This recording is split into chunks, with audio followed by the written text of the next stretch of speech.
important sites in the Holy Land. Are deposited for ritual purposes. One of them is a complete object of a ram, אזור שלם, שהיה למעשה אזור שבו התקיים פעילות פולחנית. And hopefully shared with the public in the very near future. You know, when the Christian prayer hall was first found beneath the prison, right in November 2025, when the world was still reeling from wars, crises, and bad news piling up every day, a surprise announcement from Israel shocked the archaeology and Christian communities.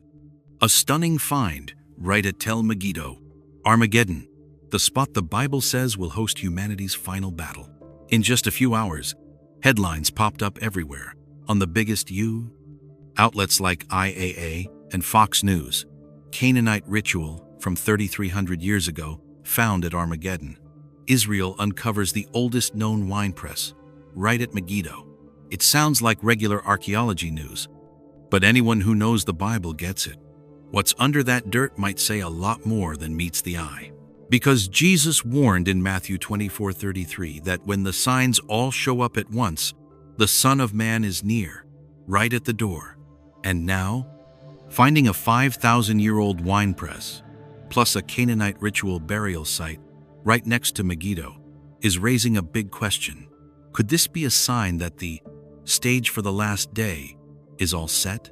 If you're curious why these seemingly lifeless artifacts tie straight to the Armageddon battle in Revelation, and why many scholars see this as an unprecedented spiritual signal, stick around to the end, because the deeper you go, the clearer it gets. Now, you and I are going to follow the archaeologists and uncover the secrets they found at Tel Megiddo. The moment the excavators started flipping over the dirt and rocks along Highway 66, nobody expected one of the biggest archaeological finds of the century to be sitting right under those steel tracks. You know, the number 66 isn't just random. It's close to 666, the mark of the beast from Revelation. A mix of shock and chills ran through the team as the first layer of soil came off, and they saw carefully buried pieces of ancient pottery, not trash, but part of a ritual. What stopped everyone in their tracks was a stone wine press more than 5,000 years old, almost perfectly preserved. Can you picture it? From the very first cities in Israel, people were pressing grapes and offering wine in worship. This wasn't just a kitchen tool. It's like a time machine, taking us back to ancient religious ceremonies that God Himself watched. Matthew 24:33 says, "When you see all these things, know that He is near, right at the door." And here we are, staring at a living sign. Right next to it, the team uncovered a Canaanite folk burial from about 3,300 years ago, with a tiny temple model, animal-shaped jars, and pouring vessels for wine, milk, and oil. Some of the jars came all the way from Cyprus, proof the Canaanites had serious religious reach and trade. Everything was laid out neat and orderly, as if these rituals were saved for the exact moment the Bible calls the last days. That's not all. At the same spot, they found traces of an Egyptian army from the late 7th century BC, matching the time King Josiah was killed. 2 Kings 23:29-30. See what's happening? This ground has never been quiet. Foreign powers showed up thousands of years ago, and now history feels like it's circling back in a mysterious way. The archaeologists were stunned. From the official report, shows the continuity of offerings outside the sacred area in the Tel, an expression of local Canaanite folk religion. In plain words, you and I are looking at hard proof of a religious tradition that never died out, hiding for thousands of years, and now popping up at Armageddon. Picture this. One small patch of land holds layer after layer of history, each one a mirror of what Revelation 16:16 says will happen when kings gather under demonic influence. You get it. The wine press, the offering jars, the little temple model aren't just old stuff. They're living warnings that what happened long ago could happen again any day now. As we dig into every artifact, every detail together, you'll see each wine jar, each pottery shard, Each Egyptian army footprint isn't random. It's a message, a reminder from the Lord that the day of the Son of Man is very near. If you're wondering why a roadside construction site turned into the center of history and prophecy, keep walking with me. Tel Megiddo still has plenty of secrets we haven't discovered yet. Are you ready to dig with me into the layers of meaning behind these objects and ruins that history left on purpose for humanity? The moment you spot that ancient stone wine press, you'll see it's not just a regular tool for making wine. It was the heart of worship rituals from over 5,000 years ago, where wine turned into a symbol of power and offering. In Revelation 17:4 and 18:3, wine is called the cup of Babylon the Great's filthy passions. And now this wine press shows that using wine in religious rites isn't new. It goes back to ancient times, reminding us of the shadows of a worldwide religion in the end times. The ritual pouring vessels found at Megiddo make the mystery even deeper. This is something God banned in the Old Testament. Deuteronomy 32-38, Isaiah 65-11. They offer sacrifices to gods they don't know. Every vessel, every ink mark or oil stain left behind seems to tell us these rituals were kept on purpose, not by chance, and they're waiting for the right time to come back. One special thing is the folk worship happening right outside the city. The Canaanites couldn't enter the real temple, but they still did their rites, like secret devil worshippers on the edges of power. You can spot the shadow of Revelation 13 right away, when the whole world will soon worship the beast, but many won't notice. These artifacts are like an archaeological copy of the end times global religion system, warning us that evil spirit rituals never really went away. They've always been lurking in the background. We can't overlook the small clay temple model with its strange animal shape, standing for the evil idols that Revelation 13, 14, 15 warns about. Every detail, every pottery shard, mirrors the image of demonic forces about to show up, as if the devil set this stage thousands of years ago for the end times. What amazes us even more is how neatly these artifacts were buried. They weren't thrown away. They were stored carefully, like waiting to be used again. This isn't just archaeology. It's living spiritual proof. Ancient rituals are quietly waiting to come true, much like today's New Age movements trying to bring back old rites. When you look at it all together, the wine press, pouring vessels, temple model, orderly burial site, you'll see a clear message. This land never lost its pagan worship nature. It's getting ready to be the stage the Bible describes, where evil spirit forces will gather. Revelation 16:16 reminds us. They lead the kings of the whole world to the place called Armageddon. And now, archaeological proof shows that preparation has been quietly going on for over 3,000 years. And when we connect it to Matthew 24-15, when you see the abomination that causes horror standing in the holy place, everything becomes clear. The finds at Tel Megiddo aren't just archaeology. They're a direct Bible warning, showing that what's coming is quietly gathering right in front of us. With every artifact, every detail, you start to understand that Tel Megiddo isn't just a historical site.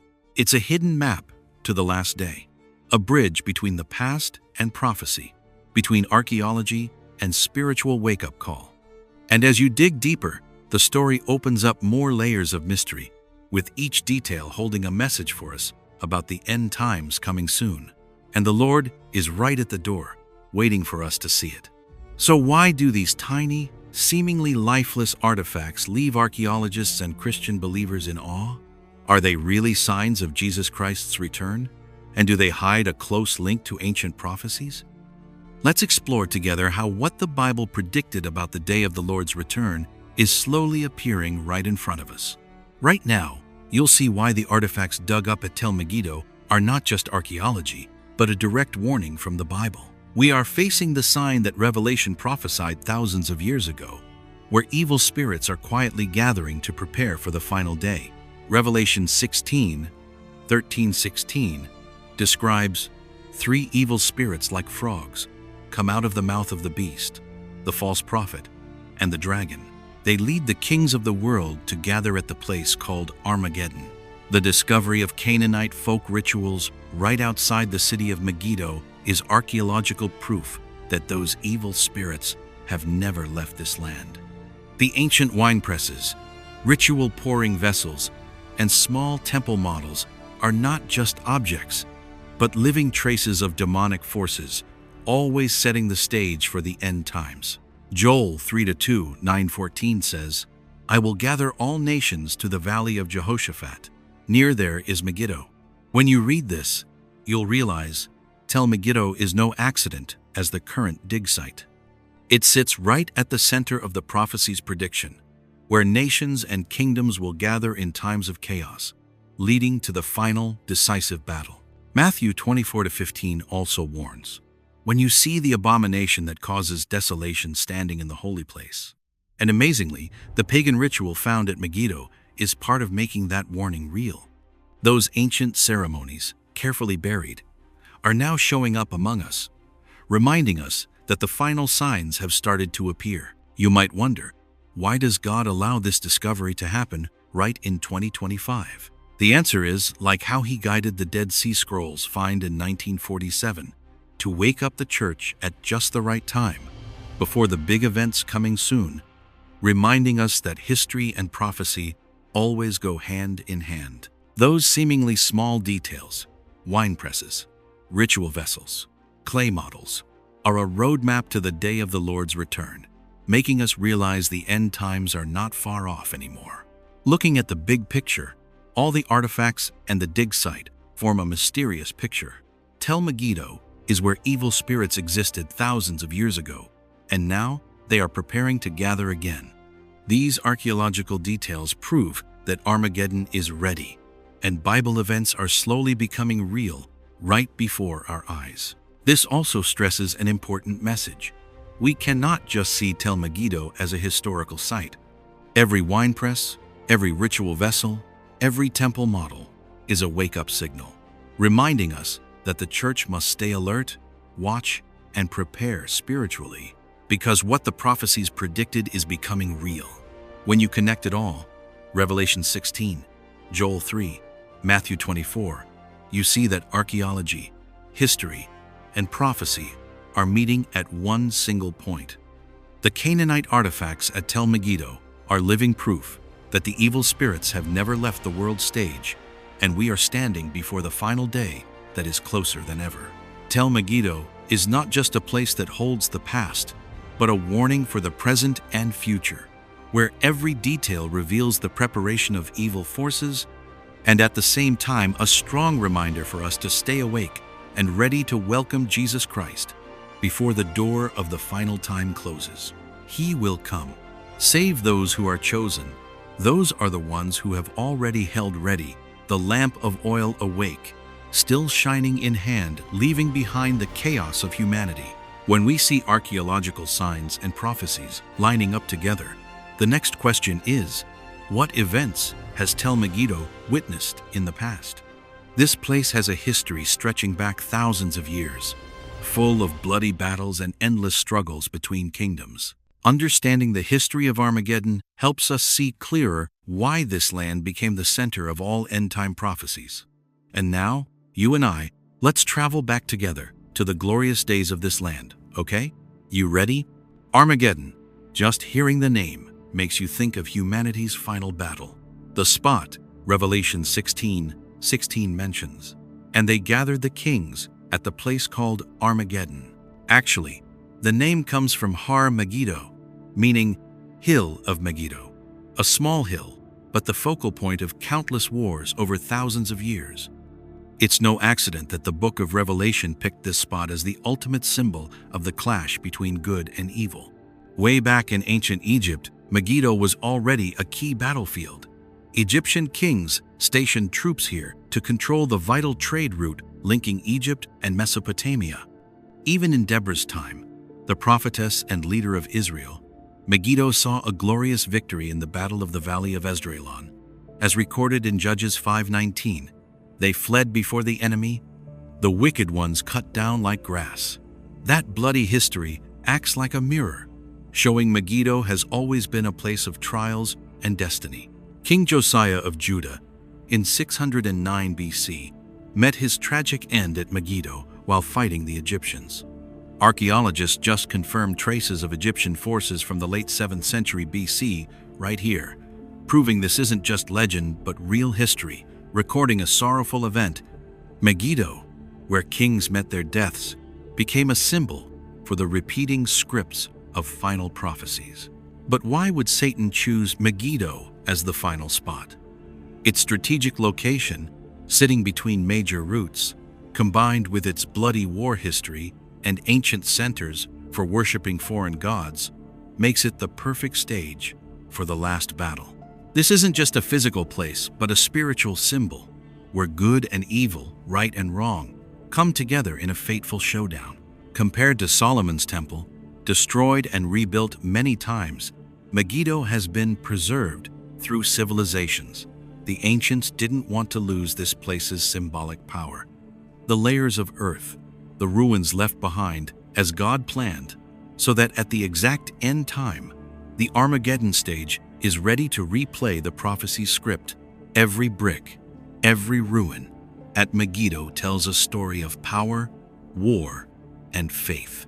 Standing on the hilltop, you can picture thousands of soldiers from long ago, from Egypt to ancient Israel, walking these same stone paths.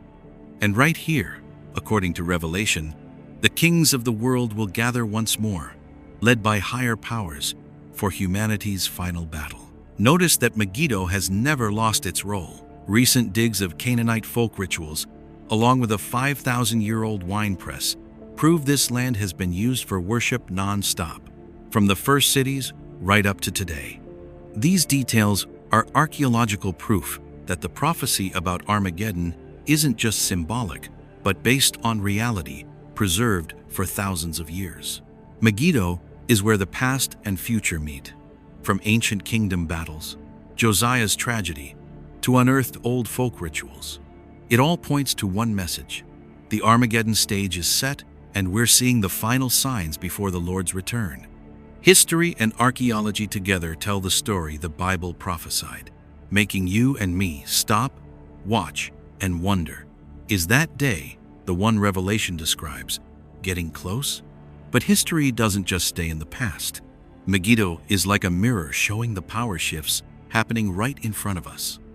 When we look around the world today, the conflicts, alliances, and political tensions seem to be coming together, reminding us that the prophecy about Armageddon isn't just a story in a book anymore. First sign: Israel facing diplomatic isolation like never before.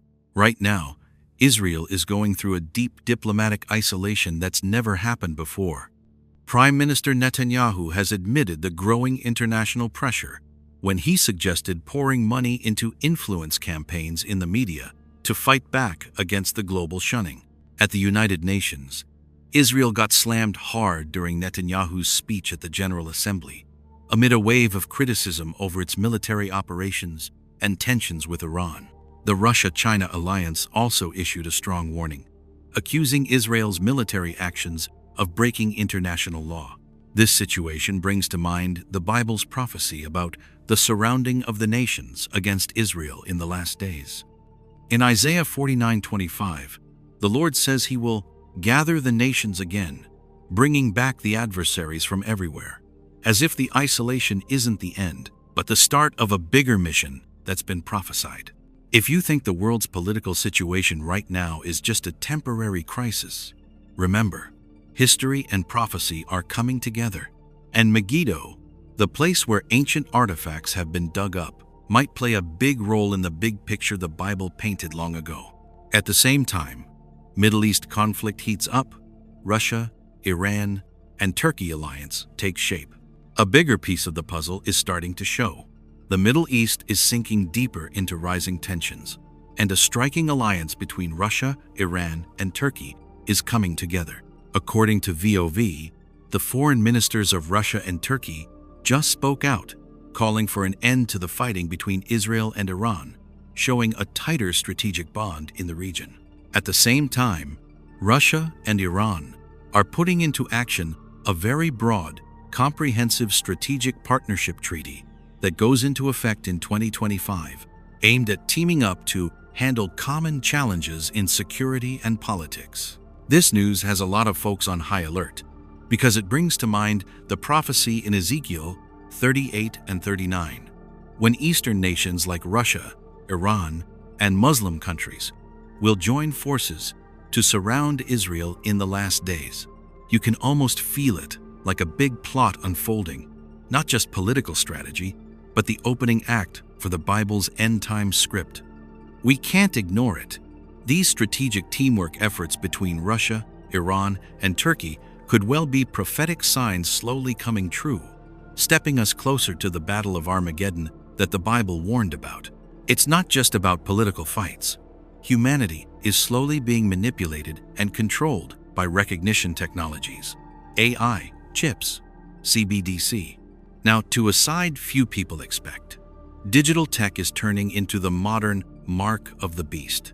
Governments and central banks around the world are pushing hard on CBDC, digital money, mixing in digital ID, AI, and biometrics as a key part of the payment system. For example, the European Central Bank, ECB, has put money into AI to check digital transaction data, stop fraud, and spot odd behavior. And meanwhile, digital ID verification is rolling out everywhere, using chips or face recognition to handle every financial deal. All this echoes the prophecy in Revelation 13, talking about the mark of the beast, a power system that marks everyone to buy or sell. When biometric tech teams up with digital currency, we seem closer to a world where the mark of the beast isn't just a symbol, but a real digital thing that can identify and control everyone globally. Do you feel the chill in this? We're living in an age where technology could become the ultimate tool of power, and Christian prophecy isn't some far-off story anymore. At the same time, in many places around the world, a movement to bring back ancient rituals suddenly bursts out. All over the West, old rituals are coming back through the Druid, New Age, and goddess worship movements, like evil spirits, are working hard to set up a spiritual stage for the end times. Across the United Kingdom, modern Druid groups, like the Order of Bards, Ovates, and Druids, are growing fast, holding outdoor spring festivals every year to honor nature and sacred femininity. At the same time, the Druid Church, ADF, led by a young archdruid, is using digital tech to spread its reach, mixing ancient traditions with the digital generation. Even researchers note the neo-pagan movement is trying to restore ancestor ceremonies, from Celtic myths to ancient Roman ones, rebuilding long-forgotten old rituals to reconnect with those supernatural powers from the past. This rise isn't just a standalone spiritual thing. It might be part of that demonic script the Bible warned about. In Revelation 13, the world will soon honor the image of the beast, and people will worship evil spirit powers. Do you feel it yet? These ancient rituals seem to be coming back not just to remember the past, but to get ready for an ultimate future, part of the prophetic picture we can't ignore. Final signs: record-breaking disasters, wars, and rampant diseases. Right now, the whole world seems to be hit by a storm of disasters like never before, from record heat waves and huge floods to strong earthquakes and deadly tornadoes. A United Nations report says more than 150 extreme disasters happened in 2024, more than any year before. Just in 2025, many places are still suffering the effects, like the historic floods in the United States, or the strong earthquake of 7.7 to 7.9 on the Richter scale. All this echoes Jesus' warning in Matthew 24 to 7-8.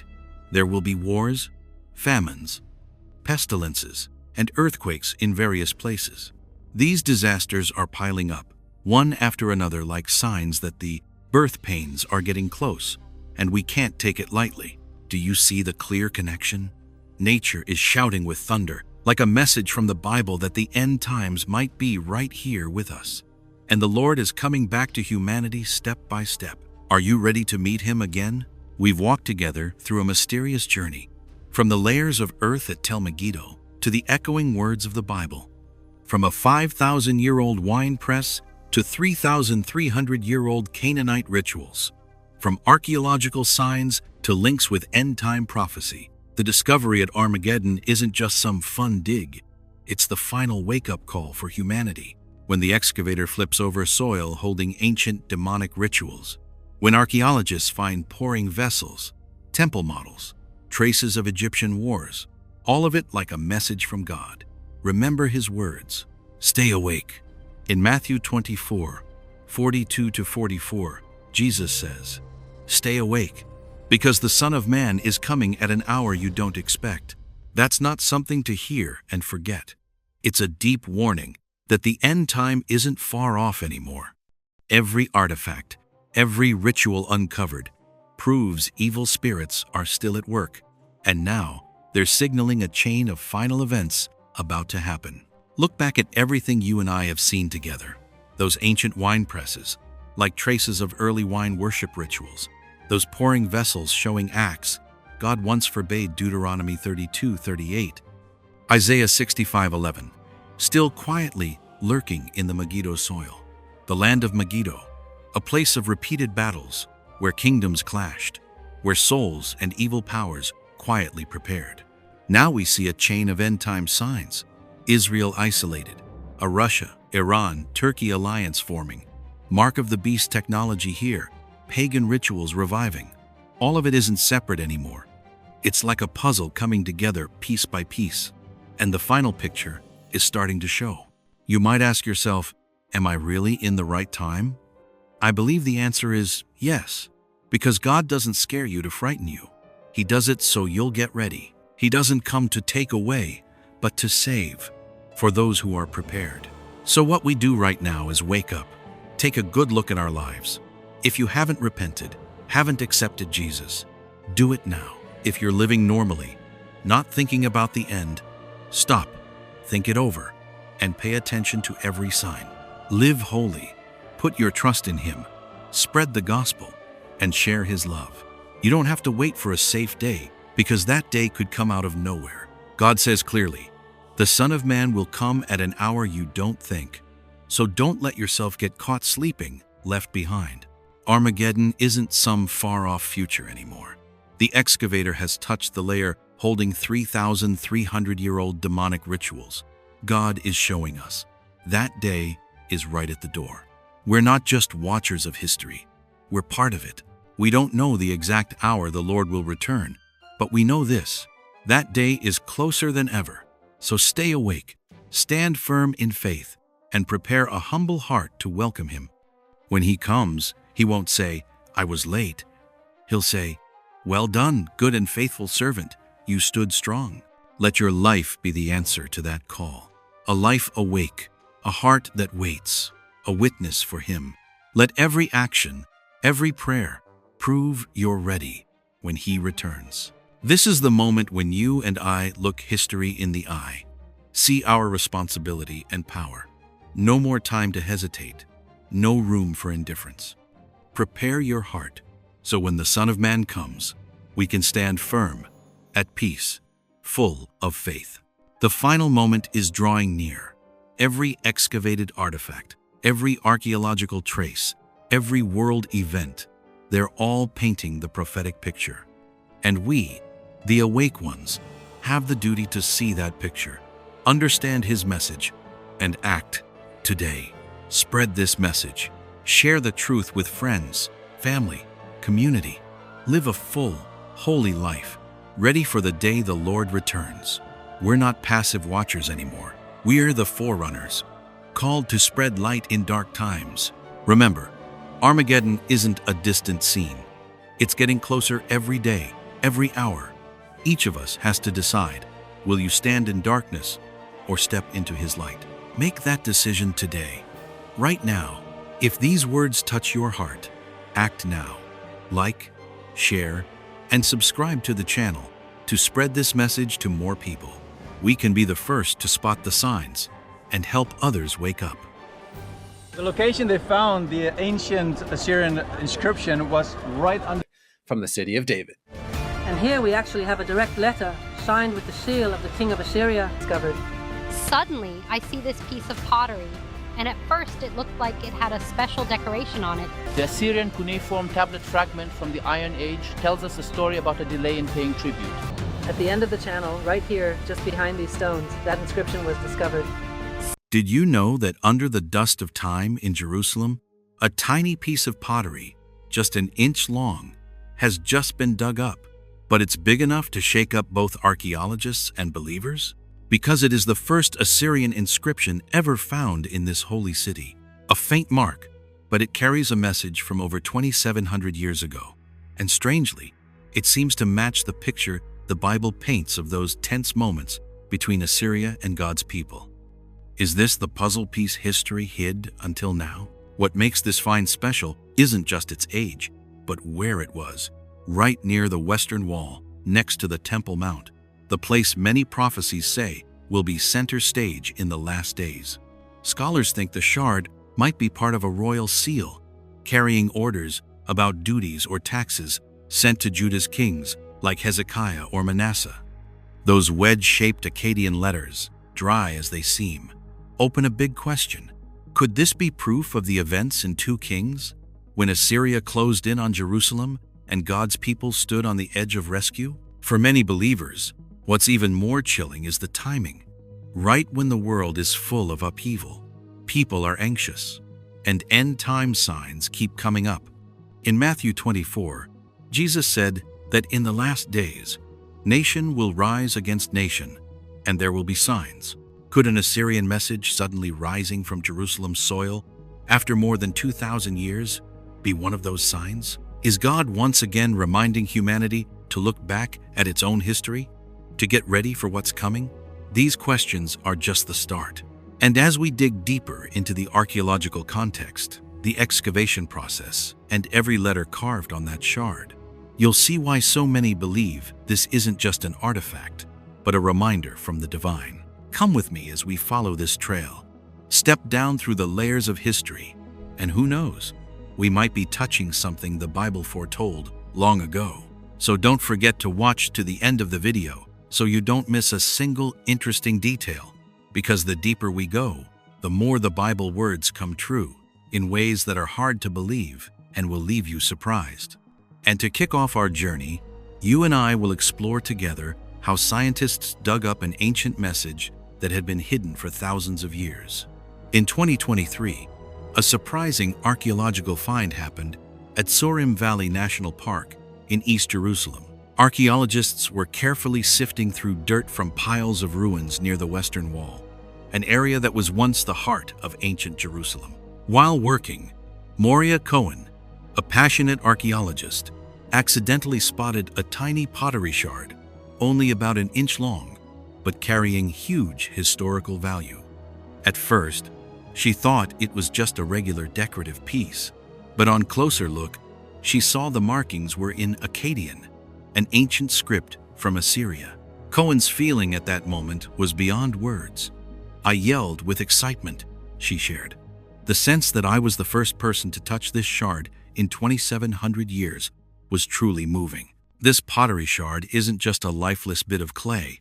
It's living proof of the complicated ties between 2 powerful ancient kingdoms, Assyria and Judah. Experts believe it might be part of a royal bulla, a seal used to send administrative messages, maybe about taxes or duties. The writing on the shard opens a new door for studying relations between Assyria and Judah, helping us better understand the political tensions and power struggles between these kingdoms back then. The shard was dug up from a soil layer tied to the Assyrian rule over the Near East from the 9th to 7th centuries BC. Assyria, with its capital Nineveh, was a mighty empire that conquered and influenced many lands, including Israel and Judah. This is part of a complex historical story that this little shard keeps telling. It was found west of the Temple Mount, possibly an administrative center for Assyrian officials in Jerusalem. According to excavation director Ayala Silberstein, the discovery not only proves Assyria's presence in Jerusalem, but also sheds light on administrative exchanges between the Assyrian Empire and the Kingdom of Judah. enriching our knowledge of Assyria's political ties to this ancient city. This find reminds me of events recorded in the Book of 2 Kings. Specifically, 2 Kings 18:13 says, "In the 14th year of King Hezekiah's reign, Sennacherib, king of Assyria, attacked all the fortified cities of Judah and captured them." This describes King Sennacherib's invasion of Judah, attacking and taking its strongholds, which matches the historical setting the shard represents. Both the shard and the Bible records paint a vivid picture of political tensions, power struggles between two mighty empires, and Judah's survival during this period. The Bible always portrays Assyria as an invading force, a tool God used to punish Israel. This shard not only confirms Assyria's presence in Jerusalem, but also raises big questions about the role of empires in God's plan. Could this be part of the vengeance from Assyria that the Bible foretold, or divine intervention to protect Judah in a time of trial? This small shard, though just a fragment of the past, has special power. It's not only evidence of a historical era, but also a bridge that hints at mysteries the Bible and history still hold secret. We've seen that history is never just dry facts. It's full of deeper stories, divine connections, and events that can change how we view the world around us.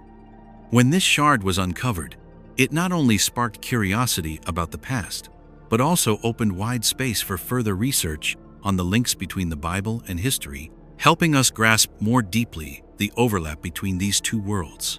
After finding this pottery shard, the experts got to work decoding the ancient symbols, and the results were a real surprise. Can you believe it? These tiny wedge-shaped marks don't just hold some administrative note. They open a door to a tangled relationship between Assyria and Judah, showing how divine power stepped into the flow of history. With help from experts at the Israel Antiquities Authority (IAA), the symbols were decoded. They confirm it's part of an official message, probably about taxes or government orders. What stands out is a deadline, the first day of the month of Av, which might tie to a big event in the history of Assyria and Judah.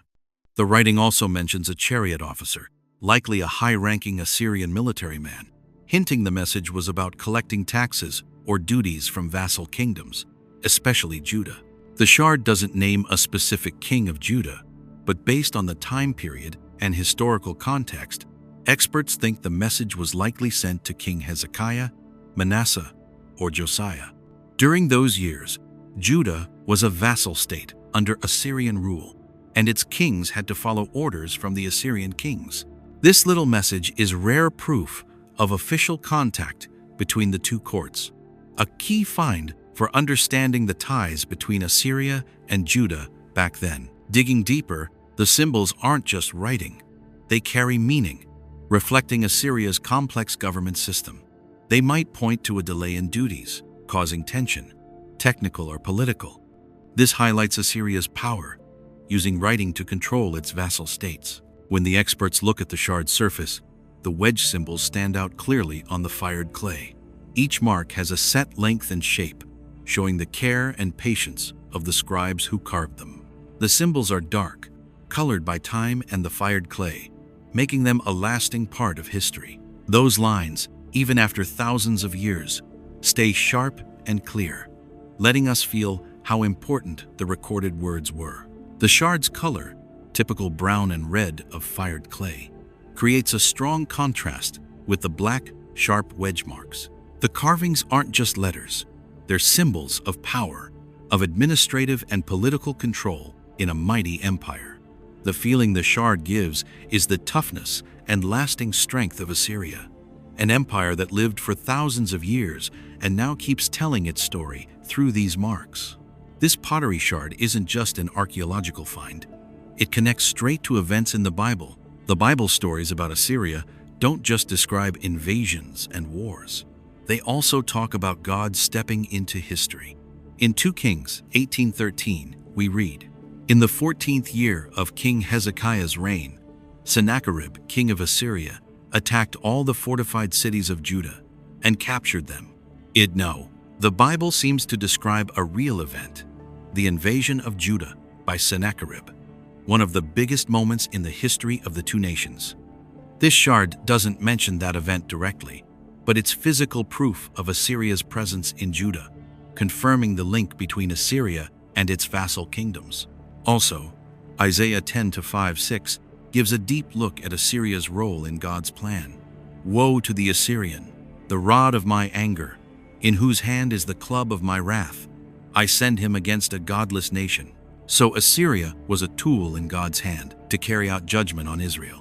This shard can be seen as part of that intervention, where Assyria wasn't just a military power, but a means to fulfill God's will.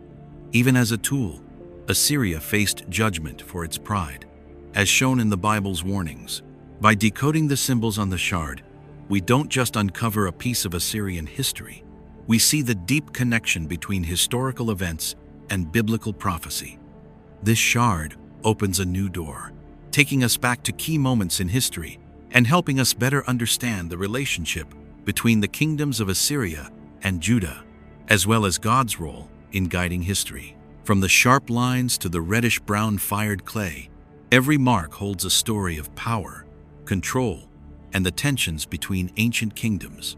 From the outside look, we already know the shape, the material, and the color.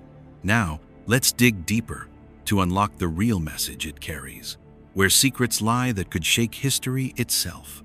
Starting with the signs on the pottery shard, experts soon saw this wasn't just some old admin record. Each Akkadian letter carved in seems to carry its own beat, a message sent from the Assyrian court, laying down strict rules that the kingdom of Judah had to follow. This info doesn't just note deadlines and duties, it shows the clever control of a mighty empire, where every detail was thought out to keep power in place. The writing mentions a key deadline, the first day of the month of Av, and names an officer in charge, pointing to a tight bureaucracy. Every letter isn't just words, they carry the weight of authority and demand obedience. Scholars say this shard is physical proof of a vassal relationship, where Judah had to balance submission with the wish to stay independent, and any delay or mistake could bring serious trouble. The message on the shard highlights a point of tension.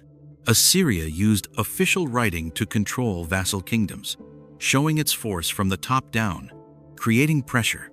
Looking at this detail, we can picture the lives of Judah's officials, always handling these tricky admin demands, making sure to stay loyal while keeping internal security and order. These small pieces, seemingly tiny, reveal a political picture full of tension and pressure. What stands out is that this message isn't just dry paperwork. It reflects Assyria's power strategy, showing how an empire used writing to direct, watch, and if needed, threaten vassal kingdoms. It seems every letter was calculated, both recording specific duties and reminding Judah of its power limits. Through this, we see another side of history. Power isn't just armies or fortresses, but also in how documents and messages work. Linking to the Bible, this message brings up familiar warnings and reminders. In 2 Kings 19:35, the story of Sennacherib and Judah says, "That night, the angel of the Lord went out and struck down 185,000 in the camp of the Assyrians." End quote. Though the shard records an admin fact, the Bible gives a divine view, showing that any oppression from Assyria was under God's watch and intervention. This link opens a new layer of meaning. The admin text isn't just a control tool, but part of a bigger story of power and divine protection. What surprises people is how such a small shard carries huge historical weight. Just a few letters, yet they open a door to the world of bureaucracy and politics nearly 3,000 years ago. Looking at them, we almost feel the pulse of the courts, the strain Judah faced, and how God shaped history through what seem like ordinary tools. This is the power of archaeology. From tiny details, great secrets come out. Every bit of info on the shard stresses the finesse of Assyrian power, setting deadlines, naming officials, and ensuring the message was followed wasn't just admin work, but how the empire created pressure, tested loyalty, and kept the region stable. For Judah, each message was a reminder that outside power was always there, and every action had to be weighed carefully. These seemingly small details, when joined with the Bible context, create a deep layer of meaning where human power and divine power meet. The message on the shard, when placed in historical and Bible context, is no longer just admin text. It becomes living proof of how vassal kingdoms lived under foreign pressure and how God stepped into human history. From the tiny details on this piece of pottery, we start to see that history isn't just in the objects. It opens up questions about how power and the divine mix together. Science gives us tools to analyze, date, and place it in the right time and place, while the Bible offers a spiritual view, showing these events aren't just earthly, but under God's care.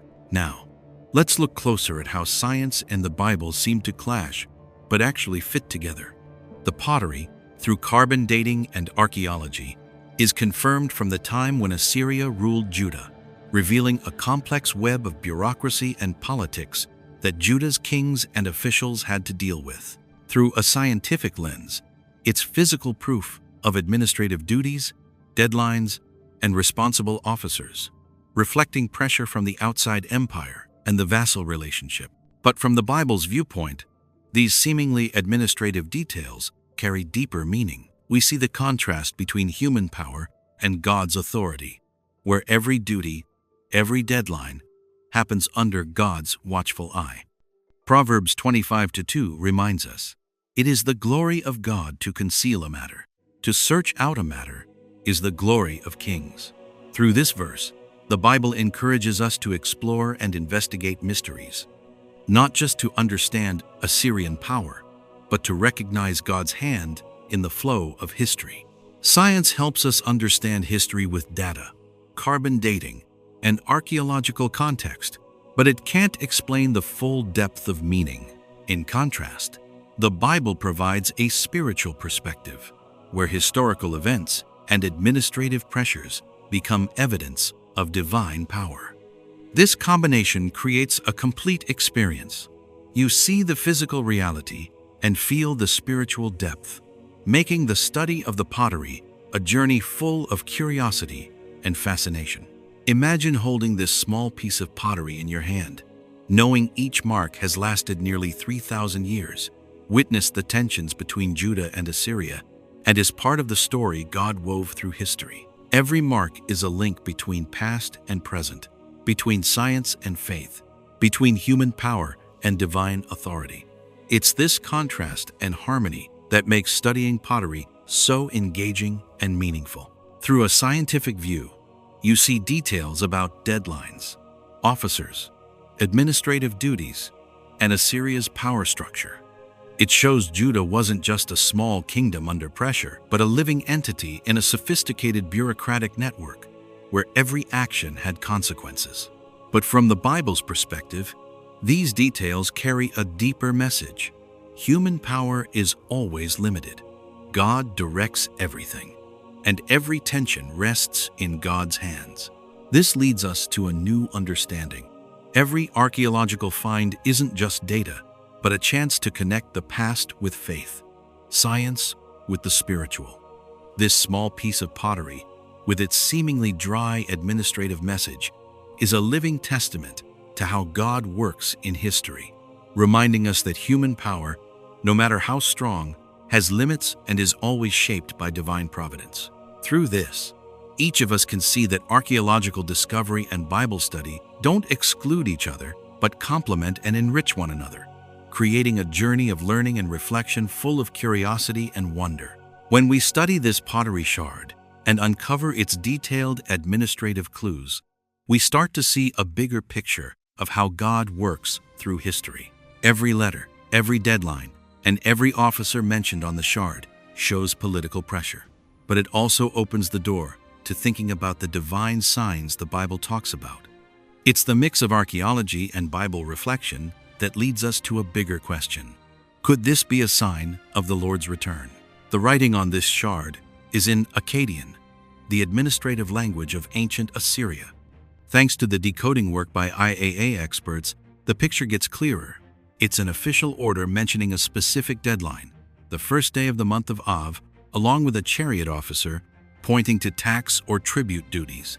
On this tiny surface, messages of power, order, and control are carved plain as day, showing how Assyria managed vassal kingdoms like Judah. But look deeper, and it's not just paperwork. Each letter seems to carry a hidden message, giving us a deeper view of God's power and plan for humanity.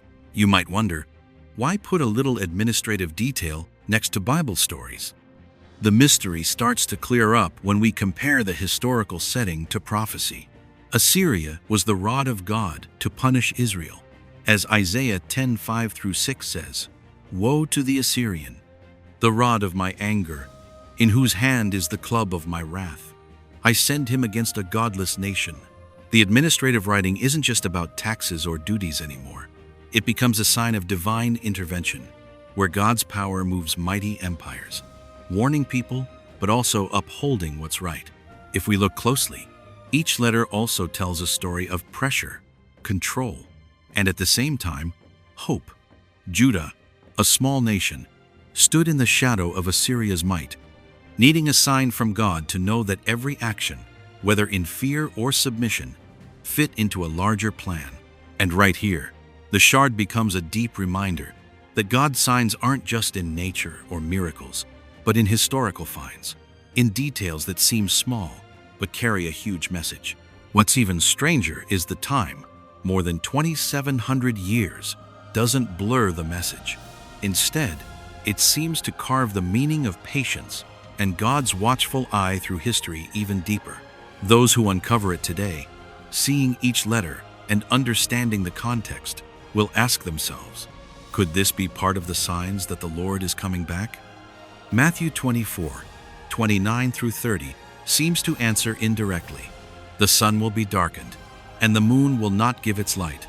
The stars will fall from the sky, and they will see the Son of Man coming on the clouds of heaven. This ordinary administrative shard might be a star in the system of end-time signs, guiding our eyes and minds to Christ's return. Imagine a chariot officer, an administrative deadline, a message full of power and pressure, all like heartbeats in a bigger story. That story isn't just history. It's a reminder that every detail can become a sign. Scientists see historical proof. Believers see God's plan. Put together, they get the big message. God doesn't overlook nations, kingdoms, or people. Even in the smallest details, His will is there. That's why, when we look at the shard, we don't just see an old administrative document, but proof of divine watchfulness, a sign from God to Judah, and even more, to all humanity. This discovery, seen through a Bible lens, confirms that end-time signs don't just appear in the sky, but in human history, in chunks of clay, in tiny letters we're lucky to touch today. In the end, blending archaeological analysis with Scripture helps us see a deep message. History and theology aren't two parallel lines, but threads woven together to prove God's power. Proverbs 25:2 says it well. It is the glory of God to conceal a matter. To search out a matter is the glory of kings.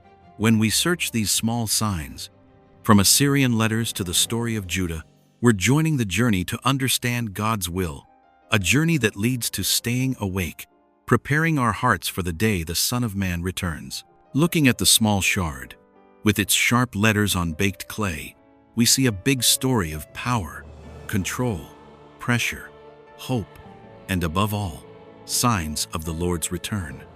It opens up a message. Discoveries that seem historical and tiny might really be divine reminders. A puzzle piece in the grand picture of the last days, where every detail holds God's will, guiding people to know He's always present, watching, and preparing for the day the Son of Man appears on the clouds. Finding this Assyrian pottery piece is a living proof of the past, but it's also a strong reminder for today. It reveals traces of history and hidden messages, inviting us to think deeper about the bigger meaning in our spiritual lives. Take a moment to realize these signs aren't just evidence from history, they're warnings and reminders from God. His timing is always perfect, and these signs on earth, like archaeological finds such as this pottery shard, are His way of calling us to stay awake. While we're busy with everyday life, God keeps reminding us that His return is a real, undeniable fact. Feel the clear prophecy in Matthew 24 to 29:30. The sun will go dark, the moon will give no light, the stars will fall from the sky, and they will see the Son of Man coming on the clouds. Discoveries like this pottery piece are part of the big picture the Bible paints, pointing to Christ's return and calling us to prepare our hearts, pure and ready to meet Him. This isn't the time to hesitate. Every day that passes is a chance for us to wake up, pray more, live right, and put our full trust in God. Don't let daily worries make us forget His presence and power. Every sign, even something as small as a pottery shard, can remind us that the time of His return is getting closer. Let faith guide you, let belief feed your heart, and keep your soul always ready. Prayer isn't just words, it's action. It's getting your heart ready to meet God with nothing in the way. This is our chance to see the value of staying awake, of devotion, and of purity in our spiritual lives. And finally, turn this awareness into action. Every step you take in faith, every prayer, every moment of awakening is how you prepare for the day Christ returns. If you find these words meaningful, please like, share, and subscribe to the channel to spread this message of awakening and faith to more people. Together, we can not only understand history better, but live fully in response to God's call. The city of Ashkelon and Jerusalem. It was part of a large and important settlement in the region. Covered next is even more extraordinary. A massive church, possibly the Church of the Apostles. World in its entirety for the very first time.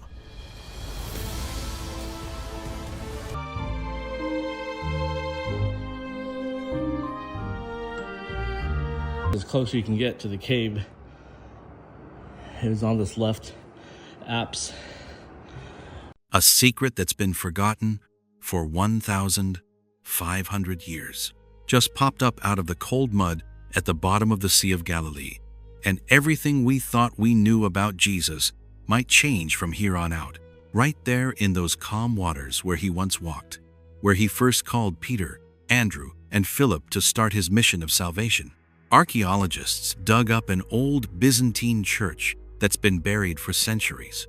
And right in the middle of those shiny mosaic tiles under the sun, there's a line of writing that shocked the whole world. A secret saying said to be from Jesus Himself, just for Peter, the guy who holds the keys to heaven. This find is shaking up history because we've always believed every word Jesus spoke was written down in the Gospels. But here, under the Galilee mud, there's a piece of memory that time seemed to hide, a reminder nobody knew about before, maybe coming from the spoken stories of the very first believers. It raises a big question. Could there be a lot more about Jesus that never got written down? And for some reason, it's only now being unsealed. This video will take you deep into that amazing dig, explain what the mosaic means for history and faith, and most of all, think about Peter's real place in God's plan of salvation. And who knows, in the middle of all the chaos today, maybe this discovery is another sign that He's getting ready to come back. So don't miss a single detail, because you might be the one chosen to see secrets the rest of the world hasn't even heard of yet about the Lord.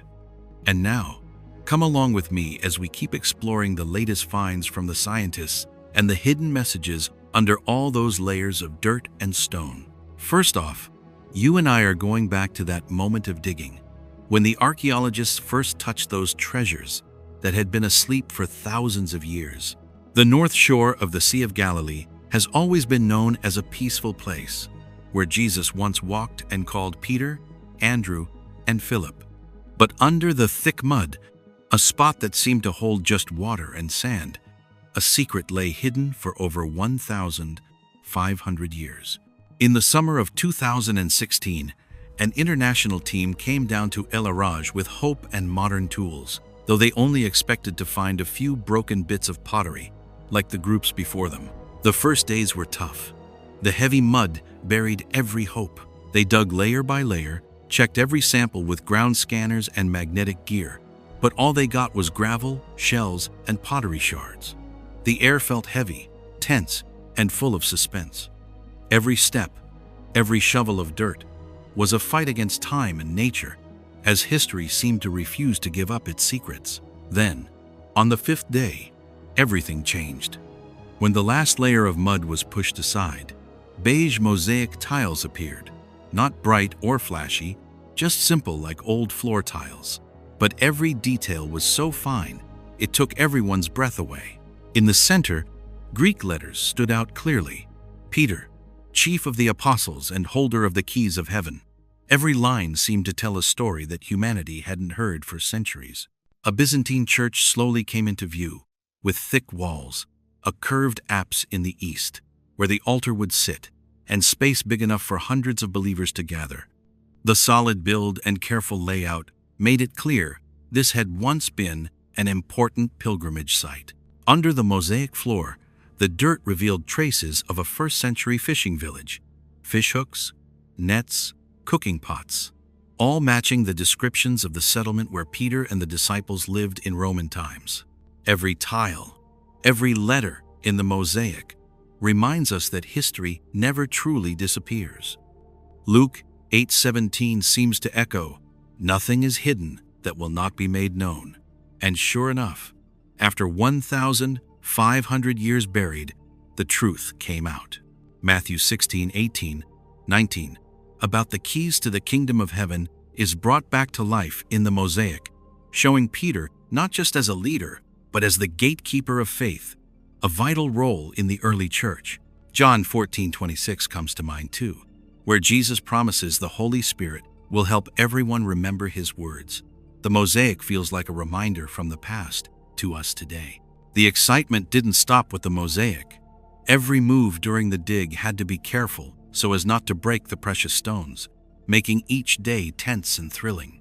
Light hit the beige mosaic floor, catching every fine line, and the archaeologists felt like they were touching both real history and something holy.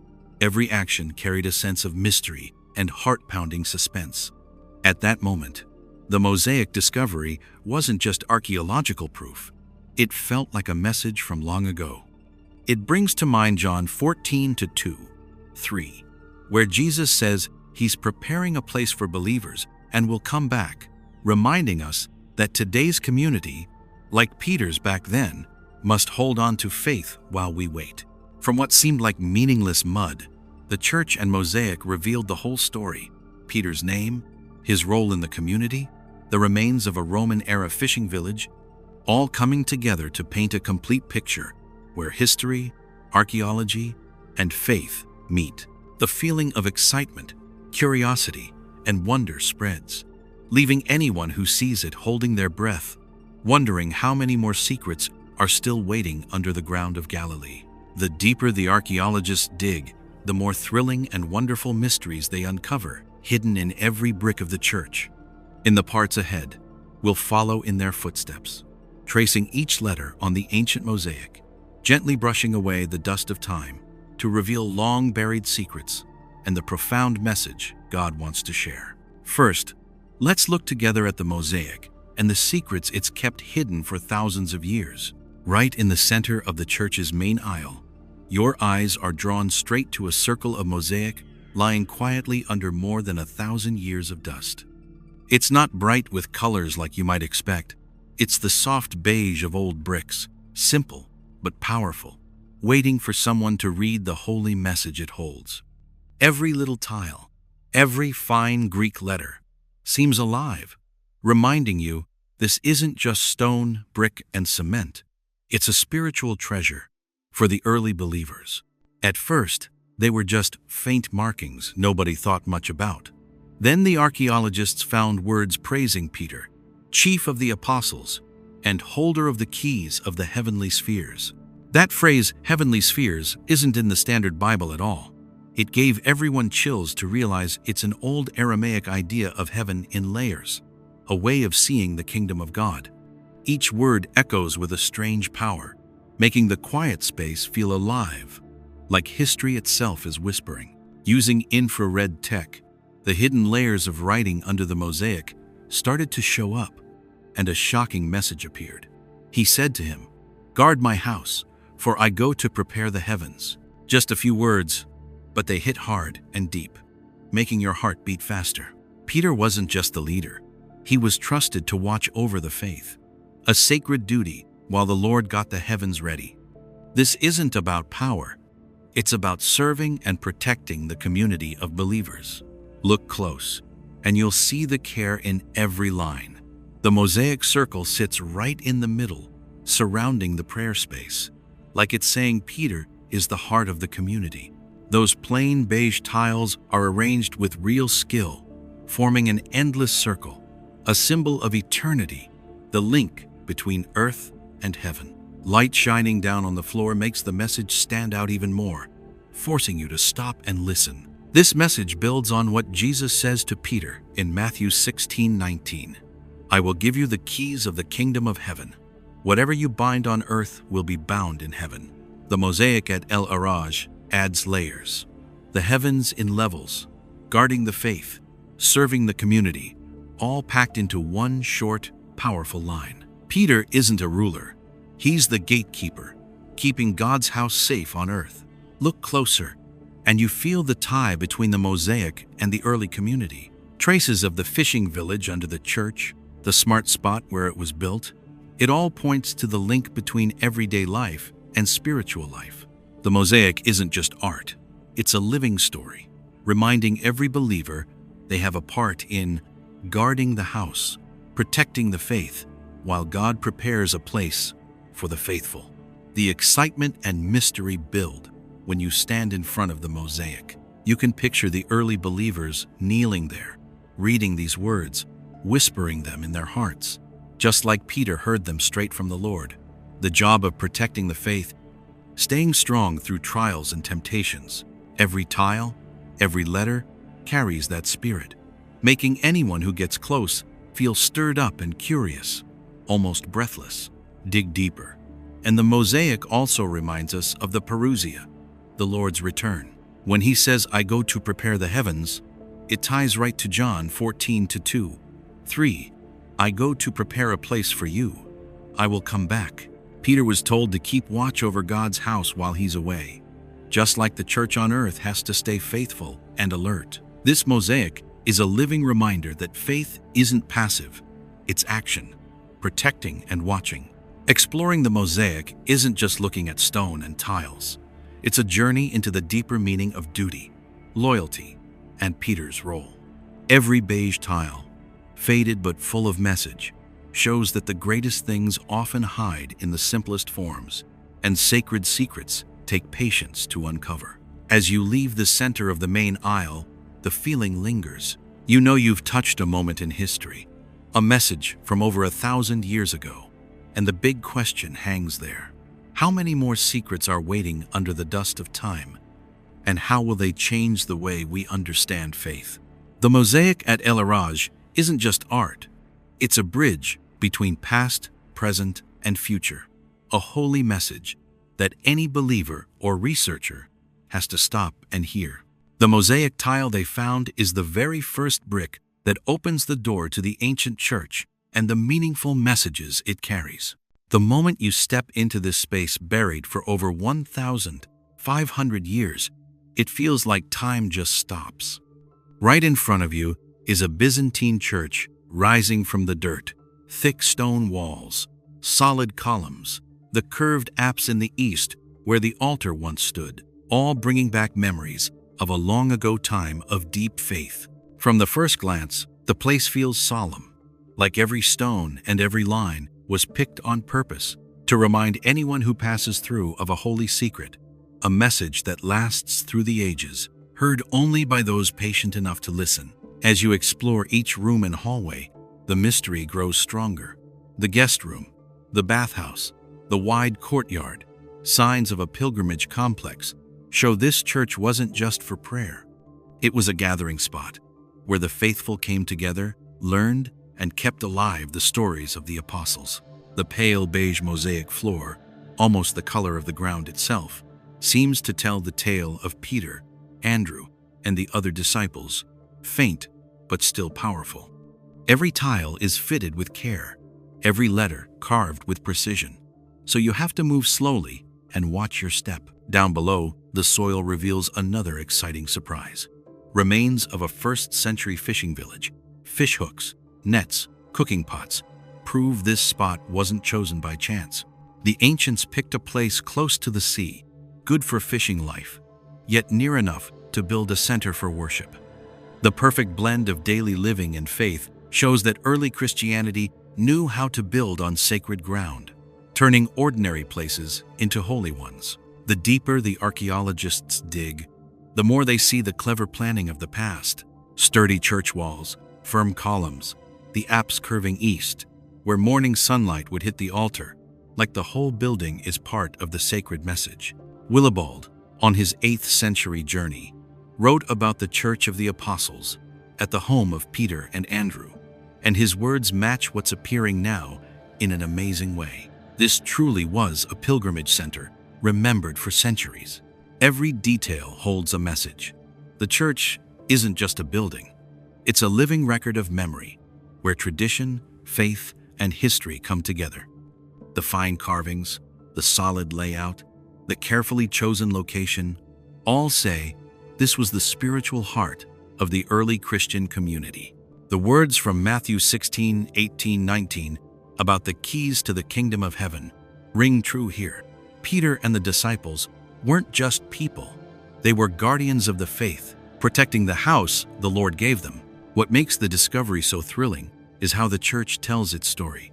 Every step on the pale beige mosaic floor, every delicate carving, feels like walking through centuries of history. You can picture Byzantine believers gathering, praying, and hearing tales of Peter, the miracles, and the Lord's teachings, all preserved in these walls. The space isn't just physical. It's a treasure chest of memories, where everything carries deep meaning and message. The church stands for a holy promise. John 14:2-3 says Jesus is preparing a place for the faithful and will come back. This church, with all its planning, design, and location, seems to remind us that keeping the faith, like Peter and the apostles did, is the important mission for anyone who enters here. The stones, the mosaics, the apse, the columns, they're all hidden reminders, waiting for explorers to read and understand. Uncovering the Byzantine church at El Araj isn't just an archaeological dig. It's an experience full of excitement, curiosity, and pull into the story of Peter, the disciples, the early believers, and the sacred messages they kept alive. This space, buried for over 1,000 years, now opens subtle secrets that leave anyone who sees them breathless, wondering how many more things are still waiting under the Galilee soil. As soon as I heard Bethsaida, I pictured a plain little town on the shore of Galilee. Turns out it was the beating heart of Jesus' first miracles and mission. This is where Peter, Andrew, and Philip were born, where Jesus called his disciples, fed thousands, and healed the sick. Today, it's gone from the map, buried under mud and lake water. The story of this lost town isn't just history. It's a mystery that gives anyone who loves the Bible goosebumps. Bethsaida didn't vanish by accident. After the 1st century, huge floods swallowed it whole. Pilgrims in the 300 seconds came looking and left empty-handed. They couldn't even agree on the spot. Bits of pottery and stone pop up now and then, but nothing big enough to shout, "Here's the hometown of the apostles." History went quiet, yet the clues stayed hidden under the mud, waiting for patient diggers. For centuries, people argued about where Bethsaida really sat. One hill, called Tel, about a mile inland, has Bronze Age ruins but nothing from Jesus' day. Another spot, El Araj, sits closer to the water and holds Roman pottery and mosaic scraps. But floods keep messing up the digging. The argument got wild. Maybe Bethsaida once floated under the lake, waiting for the right moment to show itself again. Then 2016 changed everything. Modern tools cut through 1,000 years of mud.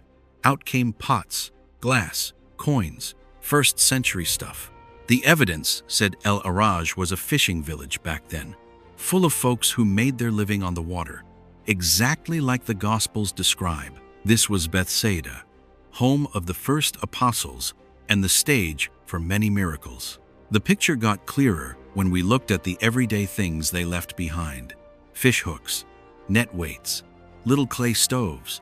You can almost smell the fish frying. Later, a Byzantine church was built right on top, its colorful mosaic floors proving the place turned holy, tying simple lake life to the earliest Christian faith.